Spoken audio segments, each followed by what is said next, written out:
ಜೈ Shriram. Stephen ಹಾಕಿನ್ ಅವರು ಕೇವಲ ತಮ್ಮ ಪಾಸಿಟಿವ್ ಯೋಚನೆಯಿಂದ ತಮ್ಮ ಸಾವನ್ನು ಹೇಗೆ ಮುಂದೂಡಿದರು? ಬ್ರೂಸ್ಲಿ ಅವರ ಬಗ್ಗೆ ನಿಮಗಂತೂ ತಿಳಿದೇ ಇದೆ. ಅವರು -10 ಐಸೈಟ್ ಇಟ್ಕೊಂಡು ಕೂಡ ಮಾರ್ಷಲ್ ಆರ್ಟ್ನಲ್ಲಿ ಎಷ್ಟು ಪರ್ಫೆಕ್ಟ್ ಆಗಿದ್ದರು. ಬೇರ್ ಗ್ರಿಲ್ಸ್ ಬ್ಯಾಕ್ ಬೋನ್ ಮುರಿದಿದ್ದರೂ ಕೂಡ ಮ್ಯಾನ್ ವರ್ಸಸ್ ವೈಲ್ಡ್ ಅನ್ನೋ ಬಿಗ್ ಶೋನ ನಡೆಸಿಕೊಡ್ತಾ ಇದ್ರು. ಪ್ರೇಮಾನಂದ್ ಗುರೂಜಿ ಅವರು ತಮ್ಮ 2 ಕಿಡ್ನಿ ಫೇಲ್ ಆಗಿದ್ರೂ ಕೂಡ 17 ವರ್ಷಗಳಿಂದ ಆರೋಗ್ಯಕರ ಜೀವನವನ್ನು ನಡೆಸ್ತಾ ಇದ್ದಾರೆ. ಇವರಿಗೆಲ್ಲ ಇಷ್ಟೆಲ್ಲ ಫಿಸಿಕಲ್ ತೊಂದರೆಗಳಿದ್ದರೂ ಹೇಗೆ ಸರ್ವೈವ್ ಆಗ್ತಾ ಇದ್ದಾರೆ? ನಿಮ್ಮ ಒಂದು ಸಬ್ಸ್ಕ್ರಿಪ್ಷನ್ ಇನ್ನೂ ಹೆಚ್ಚಿನ ವಿಡಿಯೋಸ್ ಮಾಡಲು ನಮಗೆ ಮೋಟಿವೇಶನ್ ಸಿಗುತ್ತೆ. ಜಗತ್ತಿನ ಕೆಲವು ಜನರಿಗೆ ಈ ಫ್ಯಾಕ್ಟ್ ಗೊತ್ತಿದೆ. ತಮ್ಮ ಯೋಚನೆಯು ಮೆಂಟಲಿ ಅಲ್ಲದೆ ಫಿಸಿಕಲಿ ಕೂಡ ನಮ್ಮನ್ನು ಮೋಟಿವೇಟ್ ಕೂಡ ಮಾಡಬಹುದು, ಡಿಮೋಟಿವೇಟ್ ಕೂಡ ಮಾಡಬಹುದು.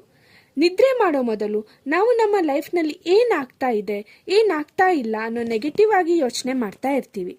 ನಮ್ಮ ಜೀವನದಲ್ಲಿ ಹಣ ಅನ್ನೋದೇ ಬರಲ್ವಾ, ನಾನು ಸಕ್ಸಸ್ಸೇ ಕಾಣಲ್ವಾ, ನನ್ನ ಪೂರ್ತಿ ಜೀವನವನ್ನು ಕಷ್ಟದಲ್ಲೇ ಕಳೆದು ಬಿಡುತ್ತೇನೆ ಎಂಬ ನೆಗೆಟಿವ್ ಯೋಚನೆಯಿಂದ ನಮ್ಮ ಬಾಡಿಯಲ್ಲಿರುವ ಥೈಮಸ್ ಗ್ಲ್ಯಾಂಡ್ ಸಿಂಕ್ ಆಗುತ್ತೆ.